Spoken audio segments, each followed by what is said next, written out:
तुम लोग बैठे रहना, सुनते जाना, तुम्हारा काम हो जाएगा। और जैसी जैसी जितने जितने सेक्शन हम लोग करते जाएंगे उसी हिसाब से याद करते जाना। 16 15 16 सेक्शन है यार, कुछ ज्यादा है भी नहीं इसमें।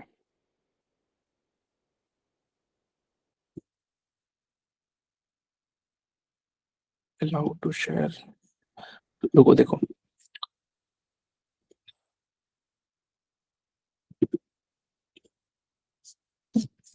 अच्छा, अच्छी बात है, very good.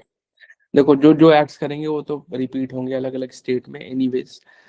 Essential commodities act है 1955। इसेंशियल कमोडिटीज एक्ट में क्या होता है, देखो, कई बार जब चीजों की कमी हो जाती है, जैसे इसेंशियल कमोडिटीज एक्ट अभी तुम्हारा कोरोना पीरियड में बहुत ज्यादा यूज में था। जब भी सामान की सप्लाई कम हो जाती है, डिमांड ज्यादा हो जाती है, तो उसका प्राइस अपने आप बढ़ने लगता है। तुम देखोगे कभी कभी प्याज टमाटर बहुत ज्यादा महंगा हो जाता है, कभी कभी 20 रुपए किलो बिक रहा होता है, कभी 150 रुपए किलो बिक रहा होता है। तो ये प्राइस फ्लक्चुएशन क्यों आता है? क्योंकि प्राइस ज्यादा कब होता है? जब मार्केट में डिमांड ज्यादा है। अब कोई के घर भी सब्जी बन रही है, किसी के घर में भी इंडियन हाउस होल्ड में कोई भी सामान बन रहा है, उसमें प्याज जाता है, उसमें टमाटर जाता है। कोई भी ग्रेवी बनाने के लिए यू विल नीड प्याज एंड टमाटर। सो हर जगह यूज हो रहा है, लेकिन जब उसकी सप्लाई मार्केट में कम है, मान लो किसी वजह से उतनी पैदावार नहीं हुई, तो सप्लाई कम होगी, डिमांड ज्यादा हो जाएगी, प्राइस बहुत ज्यादा हो जाएगा। और जिस भी चीज का प्राइस बहुत ज्यादा हो जाता है, फिर उसका एक्सप्लॉइटेशन शुरू हो जाता है। कई बार लोग जो है उसको आर्टिफिशियल स्कार्सिटी क्रिएट करते हैं। आर्टिफिशियल स्कार्सिटी कैसे? कि देखा कि हाँ भाई, जो प्याज है मार्केट में कम हो रही है, इस बार प्रोडक्शन भी उतना अच्छा नहीं हुआ है, बारिश भी नहीं हुई है, तो वो क्या करेंगे, अपने यहाँ पे, उनके यहाँ प्याज बहुत सारी रखी है, लेकिन अभी वेट करेंगे कि जब मार्केट में स्कार्सिटी होगी तब हम निकालेंगे, तब हम, अभी जो प्याज हमको 30 40 रुपए में बेचनी पड़ रही है, उस टाइम पे हम 100 120 रुपए में बेचेंगे।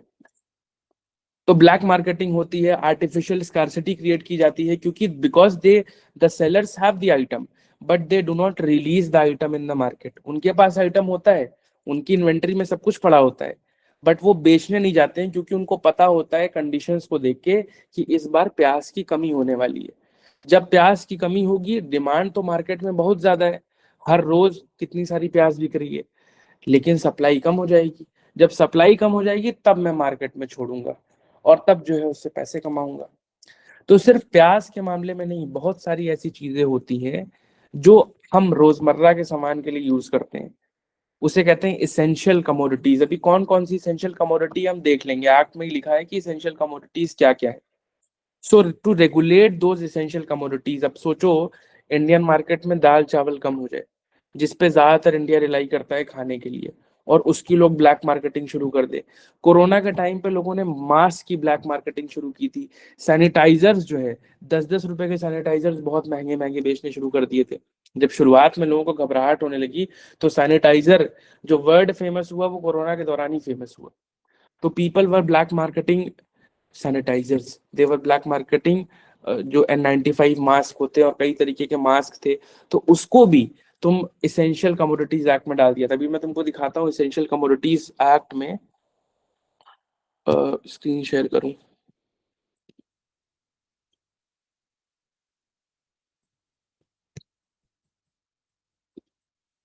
All right, is it visible to all? Okay.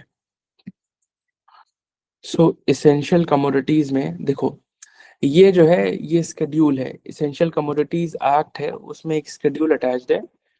ये स्केड्यूल है, अब ये बताता है कि इसेंशियल कमोडिटीज क्या क्या होंगी। अब क्या क्या होंगी, देखो ये सारी चीजें लिखी हैं। इसमें लिखा है कि fertiliser, drugs, food stuff, hank क्या, अभी बताऊंगा इन सब का मतलब क्या होता है, petroleum, raw jute, food crop, cattle fodder, jute seeds. देख रहे हो? तो ये जो सामान लिखे हैं सात, ये है तुम्हारी इसेंशियल कमोडिटीज। अगर तुम अपडेटेड बेयर एक्ट्स में देखोगे, तुमको दो और इसेंशियल कमोडिटी दिखेंगी, लेकिन वो टेम्परेरी पीरियड के लिए थी। जो N95 मास्क था, और दो और तरीके के मास्क, इन्होंने एसेंशियल कमोडिटी बना दी थी। मैं कैसे दिखाऊं इसमें तुमको अपडेटेड बेयर एक्ट? मेरी स्क्रीन दिख रही है, ये वाली जो मैं दिखा रहा हूँ? ये वाली नहीं, मैं जो मैं दिखाना चाह रहा हूँ वो दिख रहा है, जिसमें एक अपडेटेड लिस्ट में दिखा रहा हूँ, वो दिख रही है कि नहीं? नहीं दिख रही है? All right, all right, I need to share my screen then. मैं एक विंडो शेयर कर रहा हूँ, मैं तुमको स्क्रीन शेयर करता हूँ।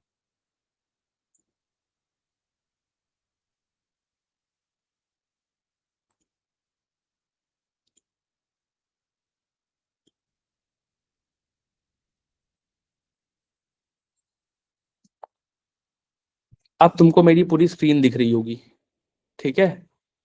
अब देखो मेरी पूरी स्क्रीन दिख रही है तुम्हें? All right, all right, okay. देखो बच्चों, ये जो है तुम्हारा, ये स्केड्यूल है, ये मैंने एससीसी ऑनलाइन से डाउनलोड किया है, जो लेटेस्ट अपडेटेड लिस्ट है, ठीक। अब इसमें तुम देखोगे लाइन से तुमको दिखेगा ड्रग्स, जो हमने अभी तक देखा था, fertiliser, food stuff, hank can, ये सब तो है ही। लेकिन हमारी जो पुरानी लिस्ट थी उसमें 7 तक ही था। अब तुम देखो यहाँ पे 7 तक ही है ना, 7 तक। लेकिन ये जो नई वाली लिस्ट इन्होंने जारी करी है, उसमें मास्क डाल दिया है कोरोना के टाइम पे। 2 ply and 3 ply surgical surgical mask. 2 ply 3 ply का मतलब होता है दो दो लेयर वाले मास्क और 3 लेयर वाले surgical mask, and 95 mask, and hand sanitiser. क्योंकि इसके लोग होर्डिंग कर रहे थे, पैसा ज्यादा खींच रहे थे इसका, तो उसके प्राइस को रेगुलेट करने के लिए इन्होंने मास्क को भी डाल दिया। सोया मील और इसको भी डाला, लेकिन ये दोनों जो टेम्परेरी थे, ये टेम्परेरी टाइम के लिए डाले गए थे। अभी हम दिखाएंगे, अभी हमें सेक्शन में भी देखने को मिलेगा कि हम परमानेंट लिस्ट में भी डाल सकते हैं इसको, परमानेंट भी कर सकते हैं, टेम्परेरी भी कर सकते हैं। बस इतनी सी चीज थी जो मुझे आपको दिखानी थी, ठीक है? सो इसेंशियल कमोडिटीज एक्ट जब हम बात कर रहे हैं तो हम किसी एब्स्ट्रैक्ट लिस्ट की बात नहीं कर रहे हैं। एक मिनट।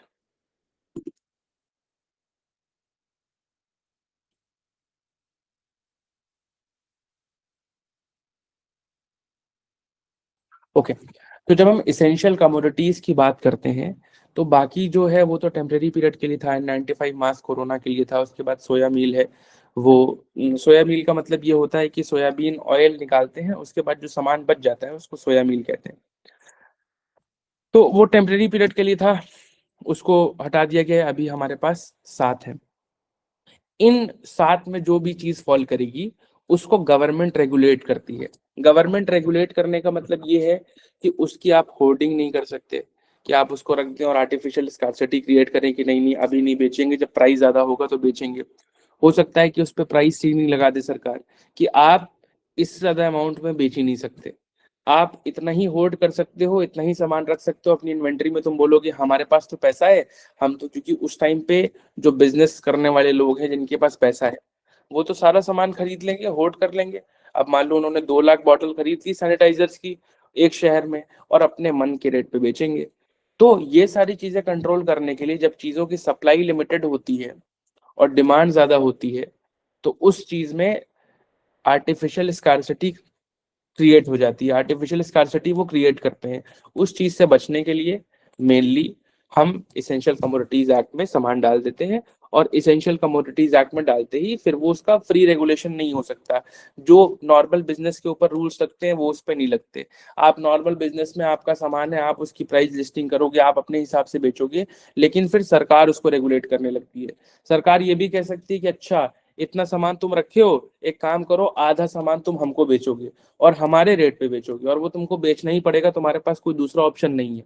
फॉर एग्जाम्पल, इफ सरकार वॉन्ट्स टू डिस्ट्रीब्यूट सैनिटाइजर्स और 95 mask, it can ask the manufacturers, it can ask the sellers, जो नॉर्मल दुकान पे बेचने वाले हैं, जो मैन्युफैक्चरर हैं, जो सप्लायर हैं, उनको बोल सकती है कि जो भी तुम्हारे पास सामान आ रहा है, तुम आधा सामान हमको बेचोगे, हमारे रेट पे बेचोगे। तो अब वो तो फंस जाएंगे, वो तो कहेंगे नहीं भाई, हमारे पास अधिकार है अपने तरीके से बेचने का। उन्हीं अधिकारों को रिस्ट्रिक्ट कर देता है इसेंशियल कमोडिटीज एक्ट। इसलिए इसेंशियल कमोडिटी इसीलिए इसेंशियल कमोडिटीज एक्ट में जो सामान होते हैं, वो उसका नाम ही लग रहा है कि इसेंशियल कमोडिटी है। वो कमोडिटी जो हम रोजमर्रा की जिंदगी में इस्तेमाल करते हैं।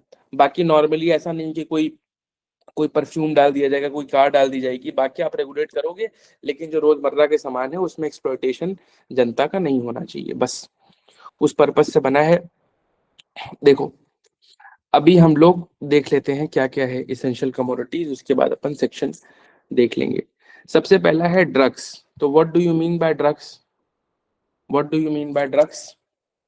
ड्रग्स का मतलब होता है दवाइयाँ, है ना? Yes, medicine. तो ड्रग्स का मतलब नशे वाली ड्रग्स नहीं है। ड्रग्स का मतलब है जो दवाइयाँ होती हैं यूज, वो अब ये बताएंगे ड्रग्स कौन कौन सी है जो इसेंशियल कमोडिटीज में आती हैं, क्या मतलब है ड्रग्स का। For the purposes of this schedule, drugs has the same meaning assigned to it in clause B of section 3 of Drugs and Cosmetics Act 1940। तो जो ये जो ड्रग एक्ट है उसके सेक्शन 3B में डिफाइंड है कि ड्रग क्या होती है। आओ देख लेते हैं ड्रग क्या होती है। तो ये है हमारा ड्रग एंड कॉस्मेटिक एक्ट 1940। इसमें क्या है भाई ड्रग, देखो इसका सेक्शन 3 है, सेक्शन 3 में बी पे आते हैं, ड्रग इंक्लूड्स है। तो ड्रग में क्या क्या चीजें आती हैं, देखो जहां पे भी डेफिनेशन में मीन्स लिखा होता है उसको एग्जॉस्टिव डेफिनेशन होती है, उसके अलावा कुछ नहीं हो सकता। जहां पे इंक्लूड्स होता है इसका मतलब वो आधी अधूरी डेफिनेशन है, यहाँ पे जो चीज लिखी है वो तो ड्रग में आएगी ही, उसके अलावा और भी चीजें ड्रग्स में आ सकती हैं। तो ड्रग इंक्लूड्स का मतलब ये है कि ड्रग में और चीजें आ सकती हैं, जैसे फ्रूट इंक्लूड्स मैंगो। तो ये थोड़ी है कि फ्रूट का मतलब सिर्फ मैंगो है, फ्रूट में मैंगो आता है, उसके अलावा भी और चीजें आ सकती हैं। तो यहाँ पे जो ड्रग लिखा है उसमें ये चीजें तो आएंगी जो नीचे लिखी हैं, उसके अलावा भी और भी बहुत सारी चीजें आ सकती हैं। क्या क्या आती हैं देख लेते हैं भाई। सबसे पहला, ऑल मेडिसिन फॉर इंटरनल और external use of human beings और एनिमल्स। तो जो भी इंसानों की और जानवरों की दवाई है, या तो इंटरनली आप उसको लेते हो खाते हो, इंट्रावीनस इंजेक्शन लगाते हो, या फिर बाहर से कोई क्रीम वीम लगाते हो, तो वो भी ड्रग कहलाएगी। And all substances intended to be used for और in the diagnosis, treatment, mitigation और प्रिवेंशन ऑफ एनी डिजीज और डिसऑर्डर। तो कोई भी सामान आप ऐसा खाते हो जिससे आप कोई बीमारी का डायग्नोसिस करते हो, कोई ट्रीटमेंट करते हो, मिटिगेशन कम करते हो उस बीमारी को, प्रिवेंशन ऑफ एनी डिजीज, किसी बीमारी कोई आपको बीमारी ना हो पाए उसके लिए आप कोई आयुर्वेदिक मेडिसिन खा रहे हो, वो भी ड्रग में आ जाएगी। और डिसऑर्डर इन ह्यूमन बींग्स और animals including preparation applied on human body for the purpose of repelling insect like mosquitoes. तो ओडोमॉस भी दवाई में आएगा। ये बोल रहे हैं कि कोई सामान जो अपनी बॉडी पे, मतलब बहुत ड्रग का बहुत ब्रॉड मीनिंग दे दिया है कि कोई भी चीज आप खाते हो, कोई भी चीज अपनी बॉडी पे लगाते हो, कोई क्रीम वीम, इवन मॉस्किटो को रिपेल करने के लिए जो क्रीम लगा रहे हो जैसे ओडोमॉस आता है, तो ओडोमॉस भी ड्रग की कैटेगरी में आएगा। ठीक है, मान लो मच्छर बहुत ज्यादा बढ़ गए, सबको मलेरिया डेंगू होने लगा, तो ओडोमॉस की प्राइस बहुत ऊपर चली जाएगी, लोग कहेंगे नहीं नहीं मुझे तो ओडोमॉस रखना है, तो उसको रेगुलेट कर सकते हैं इसमें। हो सकता है भाई, एनीथिंग कैन हैपन। तो उसके आगे फिर और कुछ डेफिनेशंस लिखी हैं क्या क्या चीजें आ सकती हैं, हमको उससे मतलब नहीं है, मैं तुम्हें बस एक चीज दिखाना चाह रहा था कि ड्रग का मतलब क्या होगा। सच substances other than food intended to affect the structure of the function of human body or intended to be used for destruction of vermin। Vermin का मतलब है पेट में जो कीड़े हैं उनको डिस्ट्रॉय करने के लिए, कई बार बच्चों को गोली नहीं दी जाती, इनको खा लो उनके पेट में कीड़े होते हैं, तो उसको डिस्ट्रॉय करने के लिए। वर्मिन और insects which cause disease in human beings or animals as may be specified from time to time by central government है। all substances intended for use as components of drug including empty gelatin capsule। जब जब जब दवा खाते हो, कई बार capsule में खाते हो, तो भले उसके अंदर की दवा, तो जो उसके अंदर दवा डली है वो तो दवा डली ही है, जो उसके ऊपर की कैप्सूल है जिसमें वो दवा पैक्ड है वो भी आएगा ड्रग में। all substances intended for use as components of a drug, so that जिसमें दवा पैक है वो अपने आप में तो ड्रग नहीं है, but it is a component of a drug including empty gelatin capsule है, तो वो। और उसके बाद जो है सेम चीज वैसे ही लिखी है घुमा फिरा के, डिवाइस इंटेंडेड फॉर इंटरनल और एक्सटर्नल यूज। तो हमारे लिए अभी जरूरी नहीं है उसको याद करना कि 3D में ड्रग की डेफिनेशन क्या है, but just to get an understanding, overall understanding of what is drug. Drug is anything from left to right, जो भी चीज हम अपनी बॉडी को अच्छा करने के लिए खा रहे हैं, तो च्यवनप्राश भी हमको लग रहा है इसमें आ जाएगा। कोई भी चीज जो हमको हम बढ़िया करने के लिए खा रहे हैं, इवन एनिमल्स की भी कोई चीज है वो भी इसमें आएगी। अगर एनिमल्स के लिए कोई दवा है वो भी इसमें आएगा। ठीक है, बॉडी पे मच्छर से बचना है वो भी उसमें आएगा। कफ सिरप तो दवा ही होती, कफ सिरप तो जरूर आएगा। ठीक, समझ गए भैया ड्रग का मतलब क्या होता है। सबसे पहली लिस्ट में हमारे था ड्रग।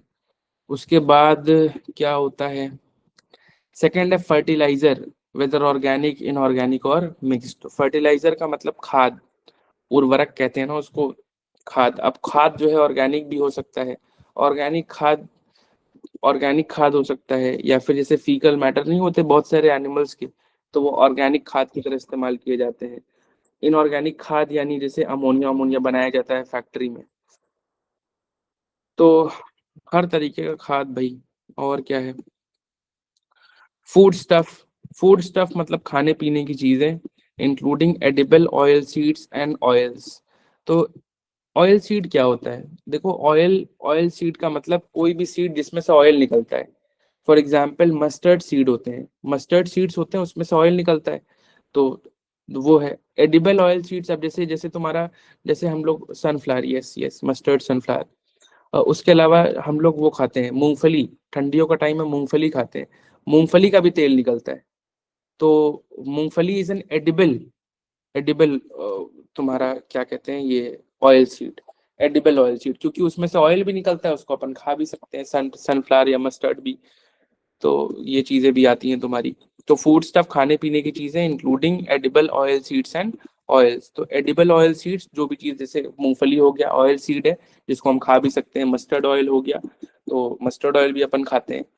तो फूड स्टफ में ये चीजें आती हैं। अब फूड स्टफ को एक जगह पे इंटरप्रेट किया गया है एक केस में, उसमें ये था, सर मैं खा भी रहा हूँ मूंगफली, बढ़िया बात है, तो एडिबल ऑयल सीड है वो। फूड स्टफ जो है, एक एक केस में सवाल उठा कि चाय फूड स्टफ है कि नहीं। एक केस में सवाल ये उठा कि whether tea is food stuff और नॉट। आप लोग बताइए क्या कहना है आपका, चाय फूड स्टफ है कि नहीं है? नहीं है, क्यों नहीं है भाई? Why is tea not food stuff? कुछ लोग कह रहे नहीं है। इसेंशियल नहीं, फूड, फूड स्टफ खाने पीने की चीज है। उसमें लिखा है इसेंशियल फूड स्टफ नहीं, उसमें बस लिखा है फूड स्टफ, खाने पीने की चीज है। हाँ है, हाँ है, लेकिन एक जजमेंट में बोला कि चाय फूड स्टफ नहीं है, क्योंकि चाय is use for stimulatory effects. मतलब अगर सो रहे हो तो तुम्हें जगाने के लिए चाय काम आती है। और थोड़ा बहुत कुछ लोग टेस्ट की वजह से ही पीते हैं। भैया मैं तो इससे एग्री नहीं करता जजमेंट से, मैं तो चाय को एस खाने की तरह ट्रीट करता हूँ। मैं तो रोज जो है चाय मस्त बड़े गिलास में पीता हूँ। बट जजमेंट कह रहा है कि अब वही है, it again comes down to personal experience. इतना डीप इंटरप्रिटेशन, वही तो भाई बोला कि chai has stimulatory effect rather than eating effect. तो उसकी कोई न्यूट्रिशनल वैल्यू नहीं है जो बॉडी में जा रही है। हम चाय को इसलिए नहीं लेते कि अच्छा भाई न्यूट्रिशन लेना है, हम लेते हैं क्योंकि स्टिमुलेटरी इफेक्ट, नींद से जागना है, और उसके अलावा थोड़ा बहुत टेस्ट भी हो सकता है उसका। तो क्या कहा जाए, देखो कहाँ लिखा है यार ये बात, देखो ये देखो, under the essential commodities act food stuff include substances consumed for nourishment है, तो जो बॉडी की नरिशमेंट के लिए खाते हैं उसको अपन फूड स्टफ बोलेंगे, such as edible oil seeds and oils. तो वहां पे लिखा है ना food stuff include edible oil seeds और ऑयल्स, उसी को रिपीट करती है। However beverages like tea consumed primarily for taste और stimulatory effect do not fall under this category as they do not provide nutritional value. ठीक है, तो ठीक, चलो भाई, आओ, समझ गए कि नहीं समझे? अब भाई इसमें मेरा दिमाग नहीं खाना कि सर ये होगा नहीं होगा, प्लीज भाई, क्योंकि अब यही है जो है, इतना भी पढ़ा, इतना भी पढ़ लोगे तो बहुत पढ़ ले रहे हो। ये बस इसलिए बता रहा हूँ तो कि तुम्हारे दिमाग में रिटेन हो जाए कि अच्छा भाई ये भी है। ठीक है, ये जजमेंट है, जजमेंट तुमको कौन सा जजमेंट का क्या नाम है, देखो भाई। So S Samuel MD Harrison Malayalam versus union of India, इस केस में ये बोला था, स्क्रीनशॉट लेना है ले लो।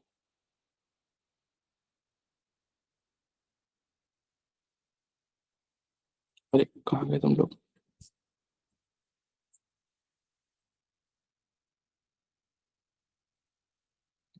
ये एक्ट गूगल पे है, और उसमें सर जो आपके एक्ट में लिखा है वो नहीं है। क्या चीज नहीं लिखा है? चाय के बाद कॉफी लवर्स आ जाएंगे। थोड़ा बहुत तुमको ऊपर नीचे जहाँ पे मिलती है, वो कई बार एक्ट अपडेटेड नहीं होते हैं। ठीक है, तो वहां मिल जाएगा। एनीवेज,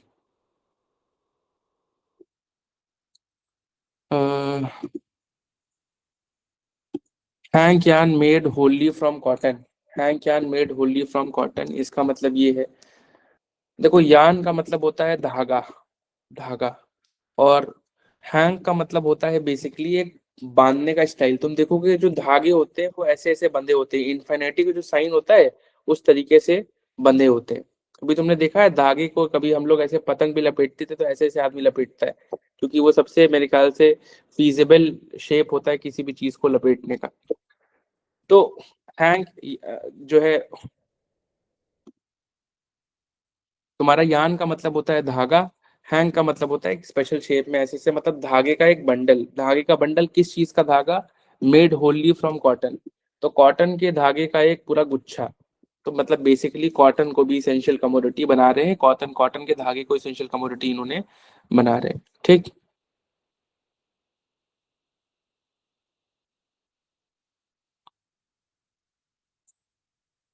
लास्ट में जाना है, लास्ट में जाना है, बिल्कुल लास्ट में जाओगे ना तो तुमको मिल जाएगा।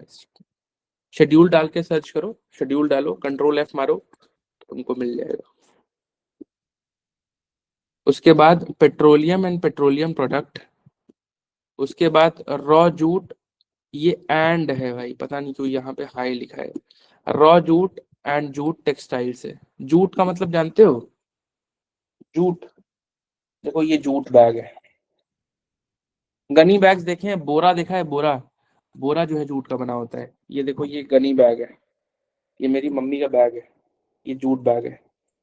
इससे मम्मी जो है वो करने जाती है सब्जी की शॉपिंग। तो ये जूट बैग ऐसे होते हैं। यहाँ पे इंडिया में बनता है, बांग्लादेश में बहुत बनता है, तो उसको भी इसेंशियल कमोडिटी इन्होंने डाल दिया है। और अरे कहाँ चला जा रहा भाई? Petroleum, raw jute and jute textile है। Seeds of food crops and seeds of fruit and vegetable. Food crop का मतलब क्या होता है? ऐसी क्रॉप जो हम लोग खाने पीने के लिए उगाते हैं। अब फूड क्रॉप के एग्जाम्पल देखोगे तो दाल चावल is a good food crop. तो दाल भी खाने के लिए उगाते हैं, चावल भी खाने के लिए उगाते हैं, उसके अलावा सब्जियां उगाते हैं। तो seeds of fruits and vegetables, तो जो ये भी तुम्हारा एसेंशियल कमोडिटीज है। सीड्स ऑफ कैटल फॉडर, तो चारा जो होता है उसके सीड्स है, और जूट के सीड्स है। ये सारे तुम्हारे इसेंशियल कमोडिटीज में आते हैं। ठीक है भाई। तो खाने पीने की चीजें, कॉटन, ड्रग्स, ये सब तुम्हारा इसेंशियल कमोडिटीज में आता है। Yes, environment friendly. ठीक है भाई, समझ गए क्या है essential commodities?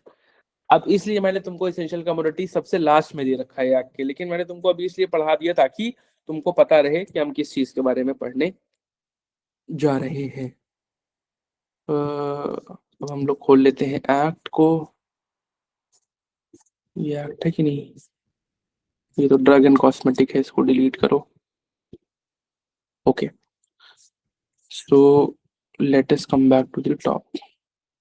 Essential Commodities Act 19, okay. Essential Commodities Act 1955. Presidential Assent 1st April 1955. देखो, an act to provide in the interest of general public। तो जनरल पब्लिक के इंटरेस्ट के लिए क्या कर रहा है ये act? For the control of the production, supply and distribution of and trade and commerce in certain commodities है। तो कुछ चीजों को कंट्रोल करेगा। किस चीज को कंट्रोल करेगा? प्रोडक्शन कंट्रोल करेगा, कितना आप बनाओगे, कितना सप्लाई करोगे, कितना डिस्ट्रीब्यूट करोगे, कैसे उसका ट्रेड एंड कॉमर्स करोगे। तो जो इसेंशियल कमोडिटीज है उसके ऊपर, उसके बिजनेस के ऊपर कंप्लीट रेगुलेशन है। B it enacted by the Parliament in 6th year of Republic of India. तो भाई first year of Republic of India क्या था? What was the first year of Republic of India? बोलो भाई। When did India become Republic? अरे बाप रे, तो 1947 था तो 6th ईयर क्यों होगा? 1947 से 6th ईयर तो 1953 होगा। और यहाँ पे क्या लिखा है? 1955।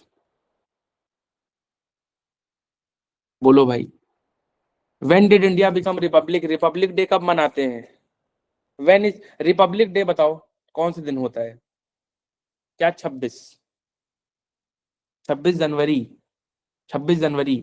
26 जनवरी कौन सा 26 जनवरी? फर्स्ट 26 जनवरी कब मनाया गया था? 1950। 26 जनवरी 1950 भैया। 26 जनवरी 1950। ठीक है, 26 जनवरी 1950 वाज द फर्स्ट। तो 1950 पहला है, ठीक है, 51, 52, 53, 54, 55, 1955 में एक्ट आया, इसलिए 6th ईयर बोल रहे हैं। समझ पा रहे हो? 50 is the first year, 50, 51, 52, 53, 54, 55, got it. इसलिए यहाँ पे लिख रहे हैं, कहाँ लिख रहे हैं, be it enacted by the Parliament in 6th year of Republic of India as follows, क्योंकि बहुत सारे कानून में तुमको ये देखने को मिलेगा इस तरीके से लिखते हैं। सर ये बात आज पता चली क्या? 26 जनवरी की छुट्टी इतने इतने साल से होती है? कैसे बात कर रहे हो यार तुम लोग? नो सर ये नहीं, अच्छा वो ओके।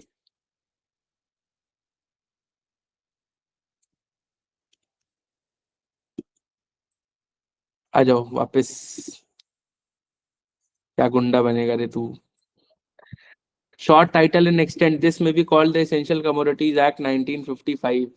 अब जिस एक्ट में कुछ बताने के लिए है ही नहीं, यही सब बात करेंगे हम लोग फालतू। This act may be called the essential commodities act 1955। तो नामकरण हो गया कि क्या नाम होगा, essential commodities act, it applies to whole of India. Definition देख लेते हैं भाई, देख लेते हैं definition. Collector includes an additional collector, collector includes, collector means नहीं लिखा है, तो कलेक्टर में जो असली वाले कलेक्टर हैं जिनको जिले का चार्ज दिया गया है वो तो होंगे ही, लेकिन उसके अलावा भी कुछ लोग हो सकते हैं जिनको अपन कलेक्टर बोल सकते हैं इस एक्ट में। कौन होगा? Includes an additional collector and such other officer not below the rank of SDO sub divisional officer. तो एसडीओ रैंक या उससे ऊपर का कोई ऑफिसर है जिसको स्पेशल अथॉरिटी दे दी गई है इस एक्ट के अंदर, उसको भी अपन कलेक्टर बोल सकते हैं। as may be authorized by the collector to perform the functions and exercise the powers of collector under this act। तो कलेक्टर में जिसको जिले की जिम्मेदारी दी गई है वो तो कलेक्टर होगा ही, जो एडिशनल कलेक्टर होगा वो भी कलेक्टर होगा। उसके अलावा किसी को ऐसी जिम्मेदारी दे दी जाए कलेक्टर के द्वारा कि भाई कलेक्टर के फंक्शंस परफॉर्म करो इस एक्ट में, इस एक्ट में कुछ कलेक्टर के फंक्शन हो सकते हैं। फॉर एग्जांपल जो सामान बेचना है उसकी लाइसेंसिंग हो सकती है, कि आप बेच सकते हो लेकिन लाइसेंस लेना पड़ेगा, और लाइसेंस लेने का मतलब ये है कि आप मास्क बेचोगे लेकिन 1,000 ही बेच सकते हो, उससे ज्यादा नहीं बेच सकते, लाइसेंस देने की कंडीशन है वो। तो लाइसेंस कौन इशू करेगा? वहां पे लिख सकते हैं कि कलेक्टर इशू करेगा या कोई और इशू करेगा। तो कलेक्टर जब इशू करेगा, अब कलेक्टर कौन होगा? तो कलेक्टर या तो असली कलेक्टर होंगे जो एक्चुअली जिनको हम कलेक्टर बोलते हैं डिस्ट्रिक्ट कलेक्टर, या उसके अलावा कोई एडिशनल कलेक्टर होंगे वो भी होंगे, या फिर collector can designate a special officer not below the rank of sub divisional officer, कि भैया आप कलेक्टर होंगे तो वो जो ऑफिसर होगा वो इशू कर देगा। हाँ हाँ ठीक है, कोई बात नहीं शादमा। चलो आ जाओ। Food crops includes crop of sugar cane, क्यों लिख रहे हैं ऐसा? फूड क्रॉप का मतलब क्या होता है? फूड क्रॉप का मतलब होता है वो वाली क्रॉप जो खाने के लिए मेनली उगाई जाती है। खाने के लिए क्या है? दाल है, चावल है, सब्जी है, फ्रूट्स है, ये सब मेनली खाने के लिए उगाए जाते हैं। शुगर केन जो, अगर तुम साइंटिफिक तरीके से चलोगे तो जो शुगर केन होती है वो कैश क्रॉप होती है। कभी तुमने पढ़ा हो ज्योग्राफी में, ज्योग्राफी में ही पढ़ाते थे आई थिंक, कि कौन सी फूड क्रॉप है कौन सी कैश क्रॉप है। कभी याद आया बचपना कि यार ये फूड क्रॉप है ये कैश क्रॉप है? तो शुगर केन उसमें कैश क्रॉप में पढ़ाते थे। शुगर केन कैश क्रॉप है, मतलब शुगर केन से मेनली बिजनेस किया जाता है। हाँ उगाने वाला एक उठा के खा ले वो बात अलग है, लेकिन उसको उगाते ही मेनली क्या जो है बेचने के लिए है। जैसे कि तुम्हारा इथेनॉल इससे बनता है, तुम्हारी चीनी इससे बनती है। तो खाने का कोई यूज नहीं है कि लोग उसको खा रहे हैं, उससे ज्यादा उसको उससे सामान बनाए जाते हैं, तो that is a cash crop. खाना, चावल, दाल, ये सब खाने के लिए मेनली उगाया जाता है। लेकिन यहाँ पे इन्होंने फूड क्रॉप में शुगर केन को भी डाला है, includes crop of sugar cane. अगर ये नहीं लिखते तो फूड क्रॉप में हम कंफ्यूज हो जाते कि यार शुगर केन आएगा कि नहीं आएगा, लेकिन इन्होंने फूड क्रॉप में ही शुगर केन को डाल दिया। आ जाओ आगे भाई, क्या है? अरे notified order means an order notified in the official gazette. अब इसको तो नहीं एक्सप्लेन कर पाऊंगा। Order includes a direction issued thereunder, इसको भी नहीं कर पाऊंगा। ये बोल रहे हैं कि ऑर्डर वही होता है, यहाँ पे जहीं ऑर्डर लिखा है तो इसका मतलब ये है कि इस एक्ट के अंदर ऑर्डर दिया गया है। तो ठीक है, वो तो कॉन्टेक्स्ट में समझ में आता है। यहाँ पे बोल रहे हैं इसके आगे, state government in relation to union territory means the administrator thereof. देखो स्टेट गवर्नमेंट, कहीं कोई स्टेट है, वहां की सरकार को अपन स्टेट गवर्नमेंट बोलते हैं, लेकिन जो यूनियन टेरिटरी होती है वहां पे लेजिस्लेचर तो होता नहीं है, चीफ मिनिस्टर तो होता नहीं है, तो वहां पे हाईएस्ट पोजीशन पे कौन होता है? या तो एडमिनिस्ट्रेटर होता है या एलजी होता है कि नहीं? दिल्ली में कौन है? एलजी है। उसी तरीके से तुम यूनियन टेरिटरीज देखोगे, वहां पे एडमिनिस्ट्रेटर होता है, तो वहां स्टेट गवर्नमेंट कहीं लिखा है तो उसमें यूनियन टेरिटरी भी आएगी। कल को बाद में डिस्प्यूट ना हो जाए कि यहाँ स्टेट गवर्नमेंट लिखा है तो यूनियन टेरिटरी नहीं आएगी, यूनियन टेरिटरी भी आएगी। बस इसका कहने का मतलब इतना सा है। अब शुगर मीन्स, शुगर का मतलब क्या है? शुगर का मतलब हर तरीके का शुगर, चाहे बना हो, चाहे टूटा हो, चाहे पाउडर्ड फॉर्म में हो, चाहे क्रिस्टलाइज फॉर्म में, जिस तरीके से हम लोग घर पे व्हाइट शुगर खाते हैं, चाहे ब्राउन शुगर हो, चाहे जैगरी हो, हर एक चीज। कैंडी को भी इन्होंने बोला कि जिस भी चीज में 90% ज्यादा शुगर है उसको हम शुगर ही मानेंगे। Any form of sugar containing more than 90% of sucrose including sugar candy. तो जिसके अंदर भी 90% सुक्रोज है, सुक्रोज मतलब चीनी, 90% ज्यादा चीनी है तो उसको अपन शुगर ही बोल देंगे। खांडसारी शुगर और बूरा शुगर और क्रश शुगर और एनी शुगर इन क्रिस्टलाइज और पाउडर्ड फॉर्म, किसी भी तरीके की शुगर हो, ठीक है। खांडसारी शुगर देखोगे ब्राउन ब्राउन कलर की होती है, तो उसको भी बोलेंगे अपन शुगर ही। Sugar in process in vacuum sugar factory और रॉ शुगर प्रोड्यूसर इन, मतलब चाहे तो फैक्ट्री में आधे स्टेज पे हो, चाहे रॉ शुगर हो, कैसी भी शुगर हो, उसको अपन शुगर ही बोलेंगे। बस ये बताना चाह रहा था, ठीक है। चलो आगे बढ़ा जाए। देखो essential commodities 2A, essential commodities declaration etc. For the purposes of this act, essential commodity means a commodity specified in the schedule.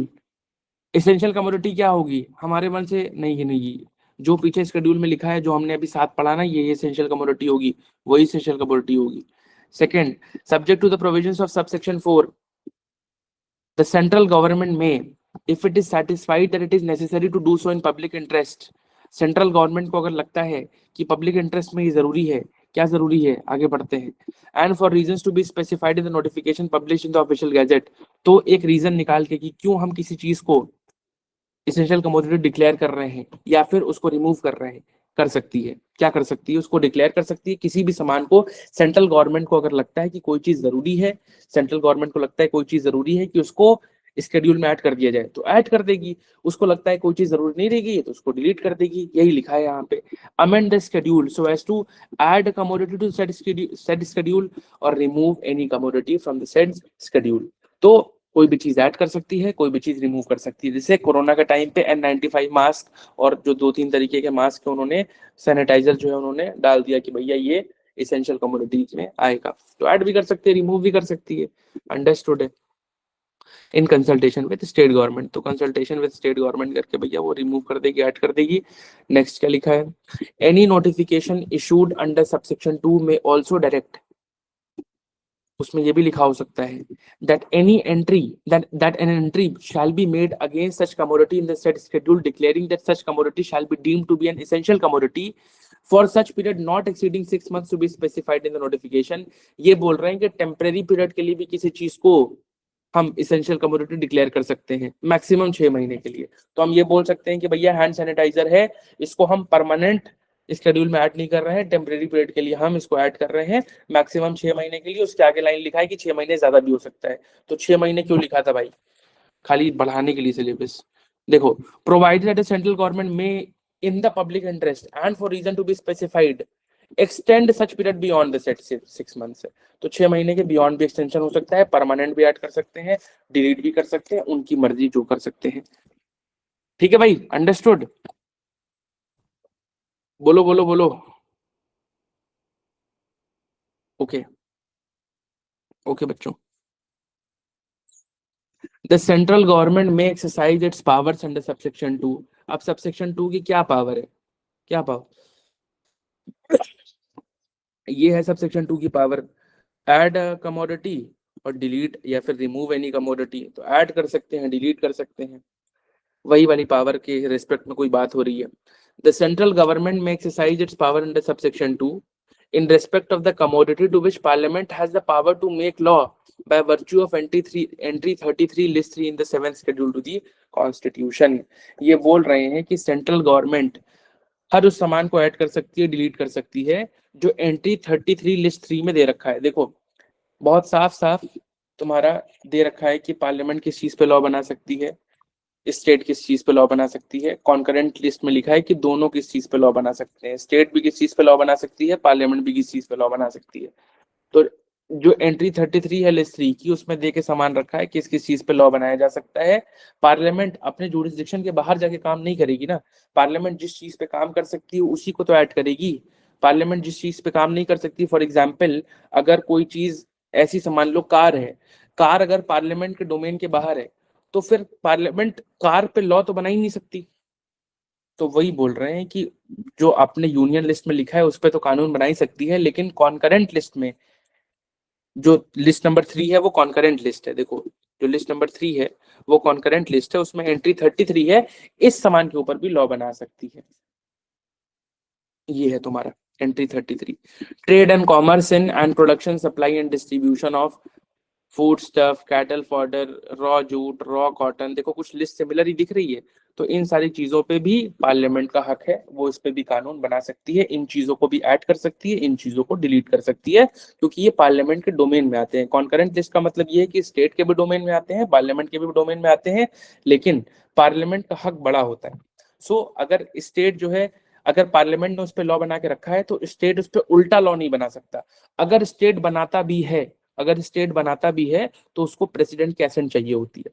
अभी तुमको मैंने जब जब हम लोग वहां पे ऑफलाइन क्लास कर रहे थे तो मैंने तुमको वो वाला पूरा एक तमिलनाडु वाला केस बताया था, Tamil Nadu, state of Tamil Nadu versus governor of Tamil Nadu. कुछ याद आ रहा है? कोई था उस क्लास में जब मैंने समझाया था कि किस तरीके से एक बिल को रिजर्व करते हैं प्रेसिडेंट के एसेंट के लिए, है ना? तो वहां पे क्या हो रहा था, वहां पे प्रेसिडेंट एसेंट के लिए सारे बिल, कई सारे बिल जो है प्रेसिडेंट एसेंट के लिए डाल दिए गए थे और उस पर क्लियरेंस ही नहीं मिल रहा था। तो सुप्रीम कोर्ट ने एक्स्ट्रा ऑर्डिनरी पावर यूज करी और जो है बोल दिया सारे बिल्स एसेंट, डीम्ड एसेंट कर दिया कि हम एसेंट दे रहे हैं। अपनी एक्स्ट्रा ऑर्डिनरी पावर ने, एक्स्ट्रा ऑर्डिनरी पावर में सुप्रीम कोर्ट ने अपनी तरफ से जितने भी बिल पेंडिंग थे उनको एसेंट दे दिया। एसेंट प्रेसिडेंट देता है, president is the person who gives assent to these laws, but the supreme court in its extraordinary powers ने बोला कि we deem these acts assented, तो उसको अपने आप एसेंटेड मान लिया था। तो बहुत उसी के बाद प्रेसिडेंट साहिबा ने रेफरेंस भेजा है, उसके बाद जो है प्रेसिडेंट साहिबा ने रेफरेंस भेजा है कि भाई 14 क्वेश्चन बना के भेजे कि क्या करना है क्या नहीं करना है। ठीक है,